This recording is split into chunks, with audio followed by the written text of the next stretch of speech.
Olá, tudo bom? Você chegando até aqui, já te peço para você se inscrever no canal se está vindo pela primeira vez ou deixar o seu troféu joinha, dar um like, que a gente consegue atingir mais pessoas aqui. Eu queria falar um pouco da previsão orçamentária do Vasco para o próximo ano. Tem sido comentado em alguns canais da imprensa e eu estou trazendo para cá para falar para você. Bom, em primeiro lugar, o Vasco ele tem algumas coisas que eu acho que são bem plausíveis de se conseguir devido ao crescimento do clube e outras que eu já acho um pouco mais ousado o clube conseguir ou não. Por exemplo, o Vasco prevê uma arrecadação em torno de 324 milhões. Se eu não me engano, esse ano a arrecadação do clube girou em torno de 230. Então, considerando que o Vasco já conseguiu um patrocínio master para o ano que vem e teve um crescimento expressivo do sócio-torcedor, é plausível que o Vasco projete um aumento de quase a mais de 100 milhões nisso aí. Por exemplo, para 2020, eles preveem que o sócio-torcedor deve render por volta de 44 milhões no ano. Lembre-se que aqui nesse canal você viu que o ticket médio do sócio-torcedor do Vasco, gigante, hoje é em torno de R$20 por sócio-torcedor. Agora, nesse minuto, hoje, dia 26 de dezembro, o sócio-torcedor do Vasco está em torno de 180 mil sócios-torcedores. Tá? Então, com R$20 o ticket médio, considerando que a maioria vai ficar por 6 meses e que o Vasco vai brigar para essas pessoas ficarem o ano todo, é plausível que o Vasco alcance esse valor de 44 milhões aí. Tá? Esse é o principal crescimento de receita, ou seja, o Vasco, a expectativa do Vasco é que o programa de sócio-torcedor seja o principal patrocinador do clube, o que eu acho que está em molde com qualquer boa gestão de clube esportivo.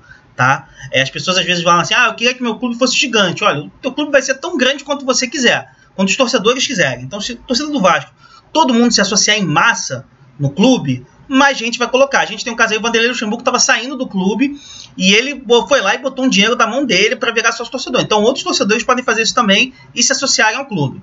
Tá? O clube prevê cerca de quase 5 milhões, são 4,6 milhões vindos do quadro social, que é diferente do sócio-torcedor. O quadro social é o cara que é associado ao Vasco. Esse é o cara que vota, esse é o cara que faz parte da vida política do clube. É algo muito importante para o torcedor se associar também, mas é outra história. Tá? E você pode perceber que a renda é muito mais baixa. Todos os nomes desses sócios-torcedores estão disponíveis no site do Gigante. Eu não acho uma coisa muito boa você divulgar o nome da pessoa e tudo mais, que não é um dado exatamente confidencial, mas eu não acho legal. Mas enfim, o dado está lá. Então, se você quiser verificar se não tem nenhum nome fantasma ou algo do tipo, o dado está no site do Gigante. Hoje está muito mais transparente. A gente já sabe que teve eleições do Vasco que foram controversas por isso. O Eurico se elegeu com gente votando, gente que já estava morta, fazendo parte da lista de eleitores e tudo mais. Bom, o Vasco deve acabar com 2009 ali com um valor de 16 milhões e 17 milhões de receita do Gigante. Então, isso está dizendo o seguinte, que para o ano que vem o Vasco espera crescer 30 milhões nesse programa. É mais do que 100% de crescimento. Tá? O programa ele vai dobrar, mais do que dobrar, do faturamento que ele vai dar para o Vasco, o que eu acho que é compatível. Tá? O Vasco hoje ele tinha uma expectativa de crescer por volta de 50, 60 mil, terminar o ano com 50, 60 mil sócios-torcedores. Ele alcançou o triplo disso. Tá? O que é uma excelente boa notícia. E que o Alexandre Campelo, a gestão dele, tem uma responsabilidade aí de conseguir que venham jogadores. Né? Tem que vir jogador, craque, jogadores que mobilizem a torcida dentro disso. Senão o programa não se sustenta. Tá?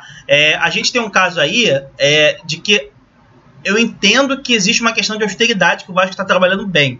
Mas a maior dificuldade do Vasco hoje tem sido a de estabelecer crescimento de receitas. Tá? Esse é o grande desafio da gestão do Vasco hoje.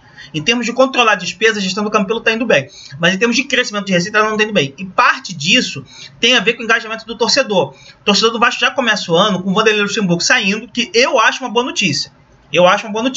Mas a verdade é que o torcedor do Vasco estava gostando do Vanderlei Luxemburgo. Ele sai e entra o Abel Braga, que não é exatamente o treinador dos sonhos de ninguém, o que eu acho que também é uma má notícia.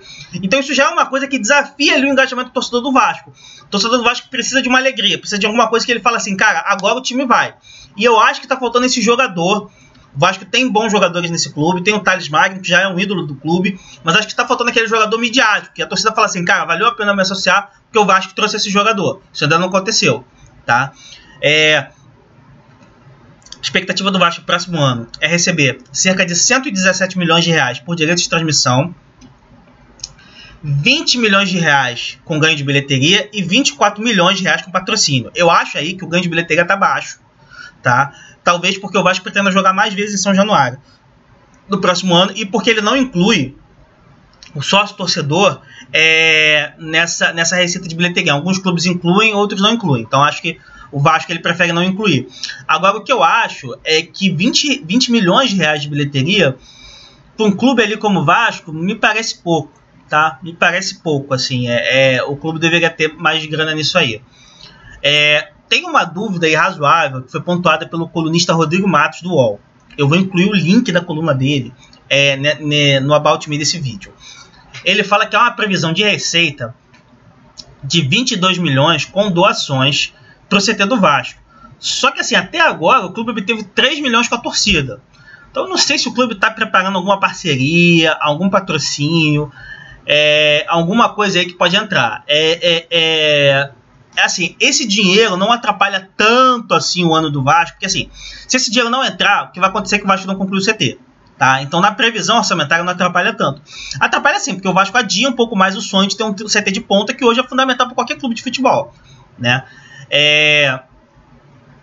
E tem uma previsão aí de 64 milhões de reais em direitos federativos e mecanismos de solidariedade, tá?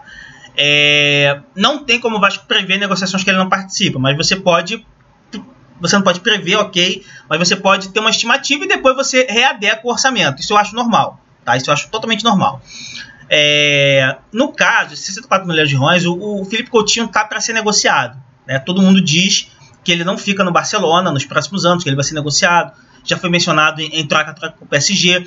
Não sei se uma negociação do Coutinho valeria dinheiro, tá? Mas possivelmente o Vasco está contando com essa negociação para isso aí. Fora isso, dentro do Vasco, pouca gente acredita que o Thales Magno termine 2020 no Vasco, tá? Pouca gente acredita. As pessoas acham que o Thales Magno vai renovar contrato e vai ser vendido para algum clube europeu em breve, como foi o Vinícius Júnior, como foi o Paulinho antes disso, tá? Bom, fato é que eu acho que essa previsão é razoável, tá? Essa previsão para mim está razoável. Todas as previsões de arrecadação do Vasco eu estou achando razoáveis. As de bilheteria, como eu já comentei, eu acho até abaixo do que um clube como o Vasco deveria conquistar, mas eu acho que ele está contando que vai jogar mais em São Januário e tudo mais. Bom, no total disso aí, o Vasco arrecadaria 324 milhões. Eu tinha falado no início do vídeo que esse ano foram 230, na verdade foram 260. Vi agora na coluna do Colunos Matos, que eu vou colocar aí.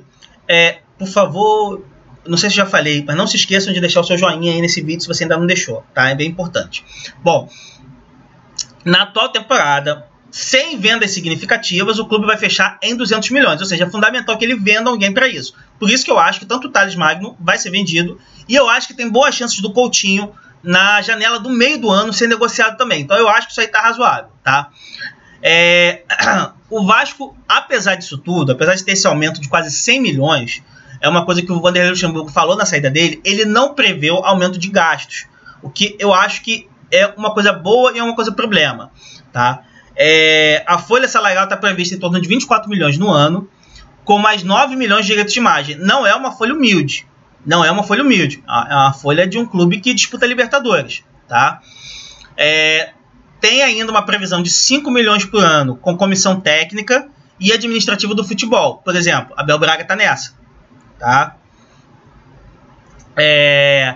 O que eu acho aí que tem uma coisa que não me pareceu fazer muito sentido é que o Vasco prevê um superávit de 154 milhões, tá?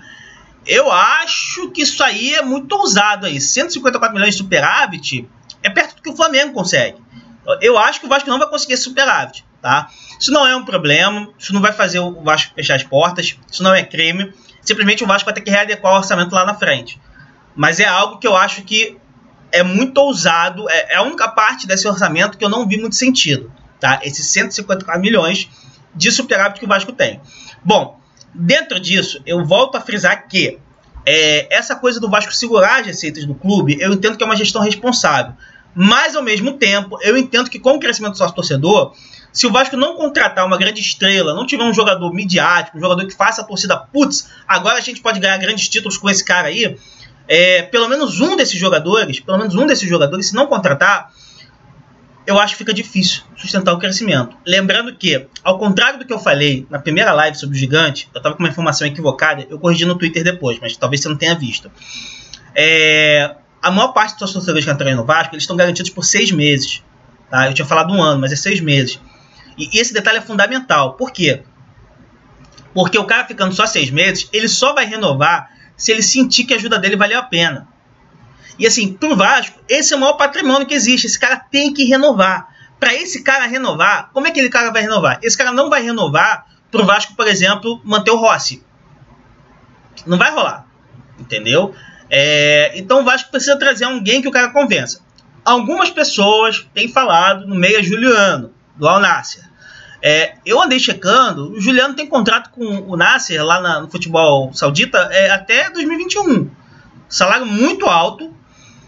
A rescisão dele é impraticável para o Vasco. Talvez o salário até fosse pago, mas não tem por que o jogador sair agora, entendeu? Então, acho bem provável. Tenho a impressão que foi uma ilação aí que as pessoas fizeram, porque é um jogador de futebol gaúcho, o Abel veio trabalhar no Vasco, então acho que as pessoas fizeram uma relação aí, mas eu acho que é uma coisa difícil.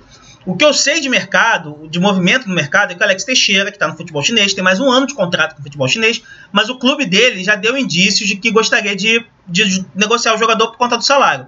O Corinthians, desde o ano passado, tenta contratar o Alex Teixeira. Não conseguiu no ano passado. Na última hora, o clube chinês não mandou a documentação necessária, que foi interpretado como uma forma do clube chinês segurar o jogador, mas parece que esse ano o Corinthians volta à carga. Talvez o Alex Teixeira fosse esse jogador. Não tenho nenhuma informação. Não estou dizendo que o Vasco quer.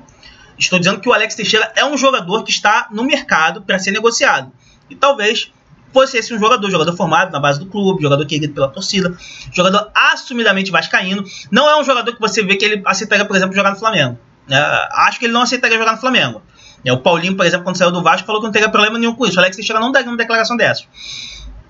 E eu acho que aí seria uma contratação boa. O que você acha aí? Fala aí nos comentários que eu estou respondendo aí nos comentários pessoalmente, tá? E você chegando até aqui, se você ainda não se inscreveu, por favor, se inscreva e clica naquele sininho ali. Naquele sininho ali que ativa a notificação e fica mais fácil de você ver quando eu gravar vídeo.